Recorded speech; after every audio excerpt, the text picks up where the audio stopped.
levels are faint. He locked himself away to guard the pillars.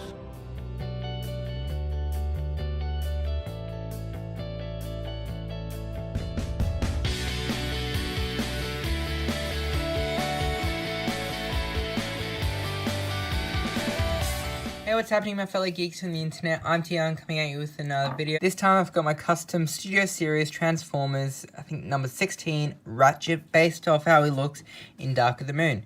Now, I know I said last time that I was thinking about Jazz would be the next one, but I promise you, next custom Transformers figure is Jazz. I wanted to do this Ratchet as I saw him, and I just really wanted to, you know, customize this guy. So, the vehicle mode, I had to use a lot of white paint.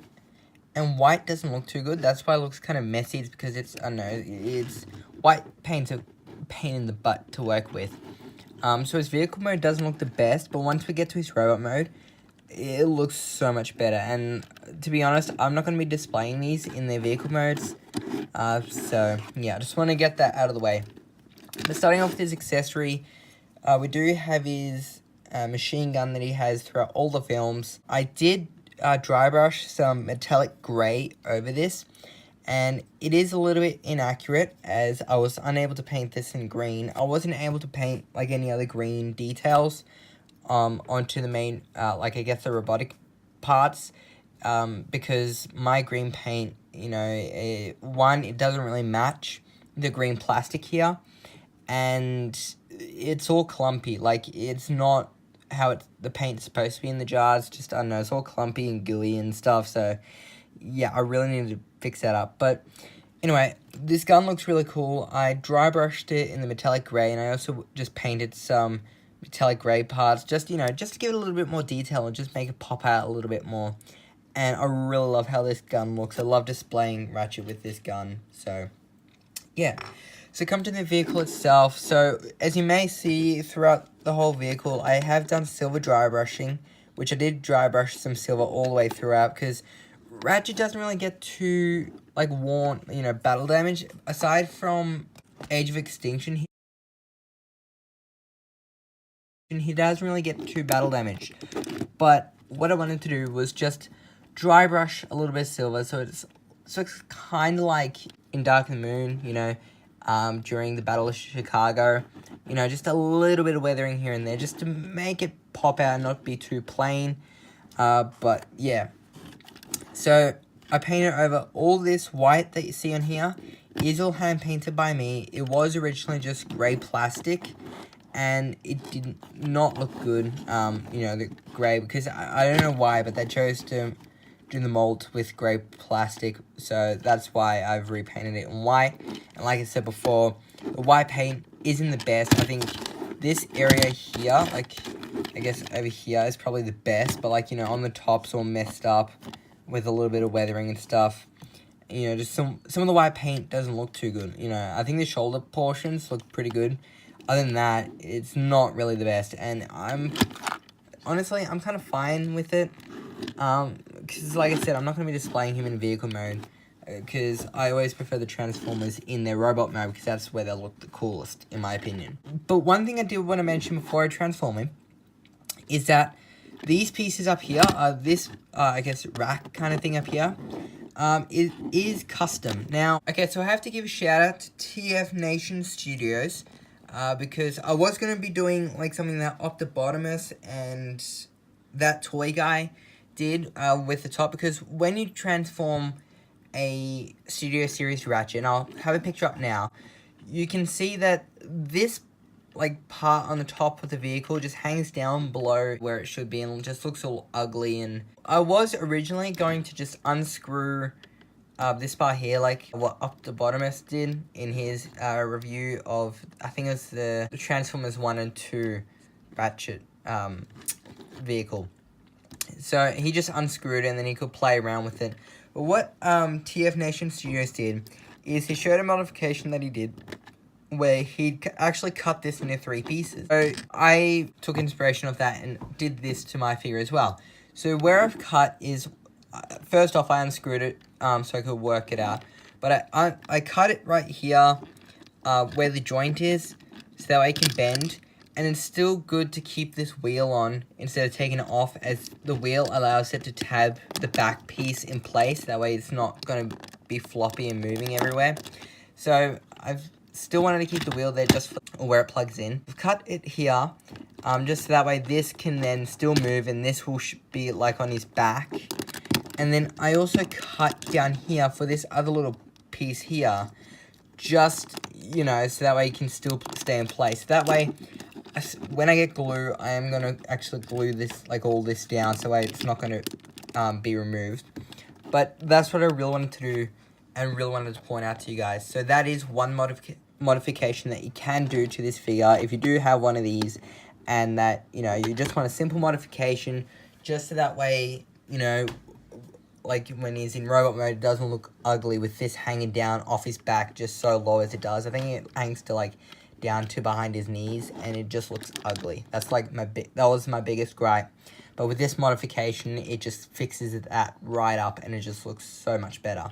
And it's better than what Optibotimus worked out, where he, you know, taking off the screw and just having it tabbed to this port, and so it still hangs down a little bit.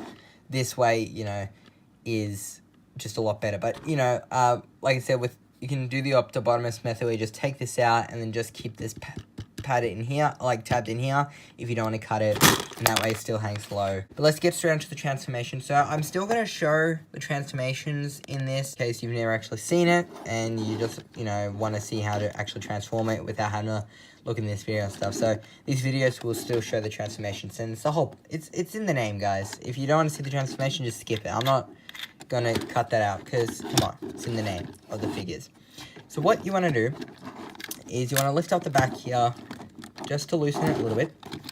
You want to open up these sections here and just move it out just a little bit, and just try and get these out, just so that way, you know, you can just loosen everything up. You want to close these tabs a little bit, or these doors. You're going to move this up. You're going to move the legs down, like unfold them. This is just how I transform him. Let's move them down. You want to fold this up. Oh, actually, no, I'll just leave that for a second. You want to just move everything out of the way. Fix up the feet, just like so. Okay, so now the camera's readjusted, I can now show you, like, how it transforms a lot better. Then you just want to swivel, like turn this whole section around. His head gets caught a little bit sometimes. Try to move the whole section around, and you want to tab. There's little ports in here, and so you just want to lock this into place, like so. Then you want to just move that down a little bit, just to make it a little bit more accurate. I just like to have a little bit like that. You just want to move the arms around, like so. High. There we go. You want to actually twist the shoulders around just to get that tab. Then you want to twist around the wheels. And then there's a little port in here, which will go over the tab here. So it's just behind these lights. Just plug it in like so, and then you just do it this other side as well. And then what you do is you fold up the backpack, and this is why there's a little tab in here which hooks into the wheel, and that's why you want to actually keep the wheel on. That way it keeps it all nice and secure, and it's not going to go anywhere, and it's not going to basically annoy the crap out of you. Then you just stand him up. I'll just pop these pieces back on as they did fall off.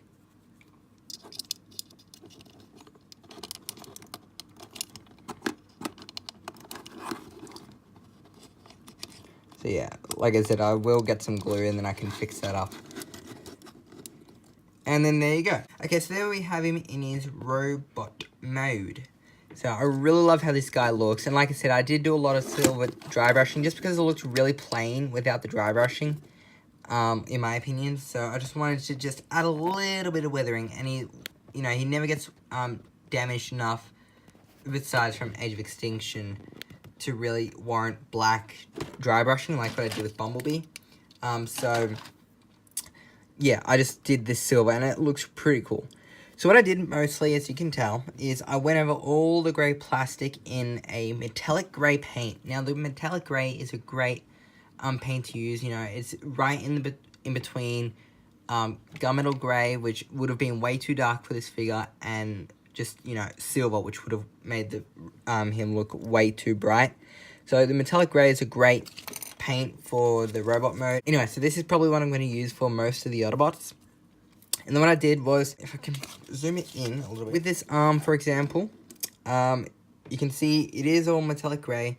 Then I went over in a Tamiya chrome silver over like some of the raised details, you know, like some of this, like, just, you know, just some other areas just to really make it pop out. I did it on this side as well.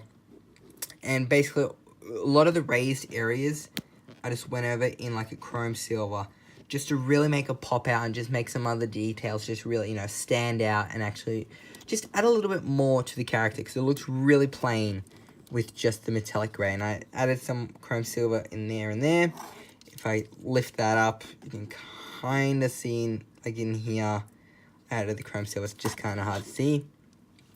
Now, one of the other little nitpicks I had for this figure is that these lights here, they didn't come painted. Like, you see the front here had this nice turquoise blue color. Well, these lights didn't have turquoise blue, so I went over in a metallic blue color, like my metallic blue. It looks alright, it's just, you know, it looks different, but oh well.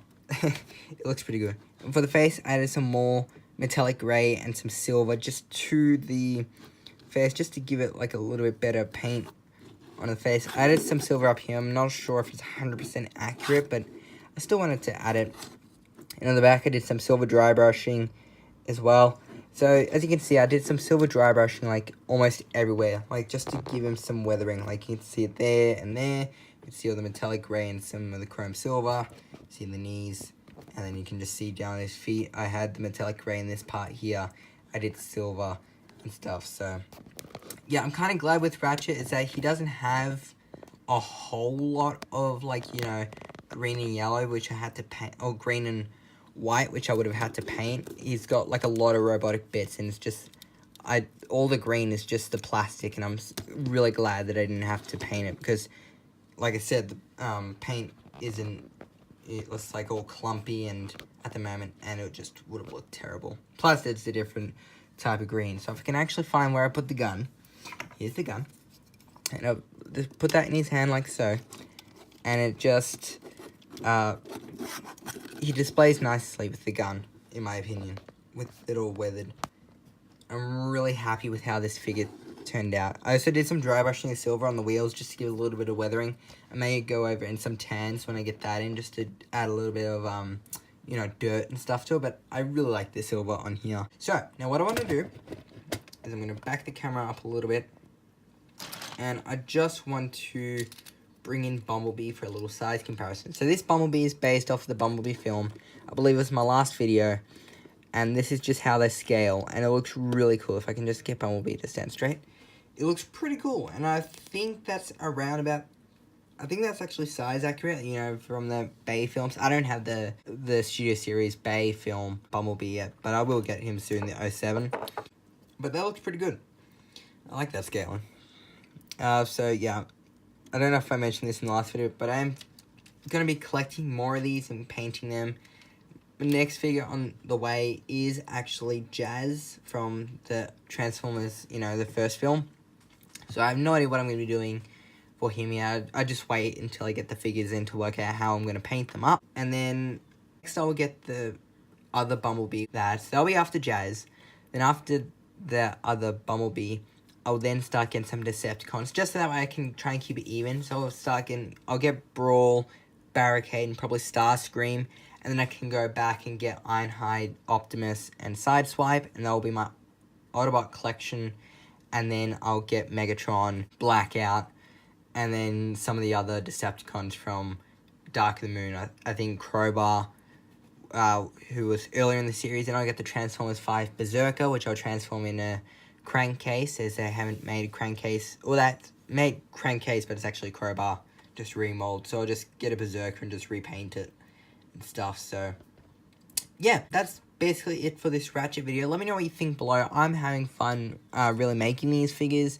I can't wait to do more, and then after I do, you know, the rest of the Studio Series figures, then I'll go back to the Last Night figures, customize them, and then I'm thinking of also doing the Evasion Mode Optimus and High Octane Bumblebee, because I really want to customize those two, as well as do a Lockdown and Stinger, just to go along with them. So I've got like an Age of Ultron collection, the Last Night collection, and then the first 3 film collection, which I may sometime down the road get the other version of Ratchet from the first 2 films and customize that, and that way I can display this guy with like the saw and the gun or something. So that's just an idea that I've had, just to get both Ratchets, and then I don't know, something like that. But yeah, so thank you guys for watching this custom Ratchet Studio Series figure. Let me know what you think of this guy down below. Let me know what you think of these custom figures and which ones do you look forward to seeing me make. But other than that, comment, like, subscribe, and share for more, and I'll see you guys next time. Alright, see ya!